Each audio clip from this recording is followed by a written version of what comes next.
Since the dawn of civilization, it was considered self-evident that humans are inherently unequal, and that those with power or pedigree may control, abuse, and destroy the weak. Modern society's enthusiastic embrace of equality is a recent phenomenon, a gradual result of the American Revolution and its 1776 Declaration of Independence, which made human rights and equality the basis of a modern republic and a model for other countries to emulate. This was a break from a well-entrenched status quo. Although Christianity incorporated numerous Torah ideas into the new religion it founded, the concept of the image of God in each and every person did not become a defining concept for the Catholic Church in the way that it structured society. During the Middle Ages, the Church was Europe's most powerful political player and its largest landowner. It enforced a social hierarchy with fiefdoms and serfs similar to the societies of the ancient pagans. Christianity, to a very large extent, said, well, Romans 13, you just have to accept the autocratic instincts of the leader. It's part of the punishment in this world. It treated its own adherents with inequality, permitting Bibles only in Latin and Greek, languages that were alien to the masses. Bible translators were killed to ensure that the masses relied blindly on their priests.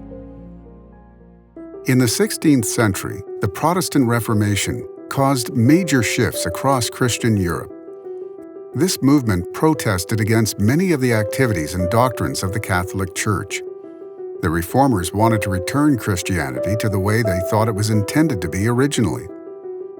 As a consequence, understanding the Jewish roots of Christianity became a primary task of the Reformation, and study of the Hebrew Bible became a fundamental component of Protestantism. In this climate, many Christian scholars began to study the Bible, not only for religious instruction, but also for guidance on how to best fashion an effective society. Along come a number of thinkers, and they say, well, the Hebrew Bible is part of our Bible. Let's try to take a look at it without the lenses of the New Testament, just as the Hebrew Bible. And perhaps we could use that as a pattern for developing a theory of government that is modern, that could apply to us here. One famous philosopher to do so was British philosopher John Locke, author of 2 treatises of government, whose influence on the American founders is well known. It's incontrovertible that if you take a look at the 2 treaties of government and you compare it with the Declaration of Independence, what you find is that whole paragraphs are pretty much copy-pasted from the 2 treaties into the Declaration of Independence. The Declaration of Independence is a thoroughly Lockean document.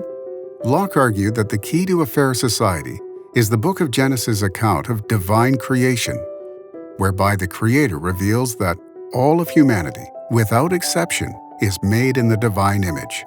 And went through the 2 treaties of government. The first treatise, which is almost entirely Hebrew Bible sources, the most quoted source in the second treatise, which is the basis for his entire political edifice, is also Hebrew Bible. Equality for Locke is inseparable from theology. He wrote, "For men, being all the workmanship of one omnipotent and infinitely wise Maker, all servants of the one sovereign Master, sent into the world by his order, and being furnished with like faculties, sharing all in the community of nature, there cannot be supposed any such subordination among us that may authorize us to destroy one another, as if we were made for one another's uses, as the inferior ranks of creatures are for ours." If you begin your entire philosophical, theological, political edifice with all of humankind are God's creations, then you naturally base the notion of rights on equality. You base the notion of freedom on equality. He says the magistrate, the king, the political leader has to be subservient to natural law. He cannot violate those laws, which are based on God's law, because we are the workmanship of one creator. and he cannot violate my rights. So with this, he eliminates the idea of absolute and arbitrary government. From the Torah to Locke, from Locke to the Founding Fathers, and from America to the world, equality is another one of Judaism's precious gifts to the world.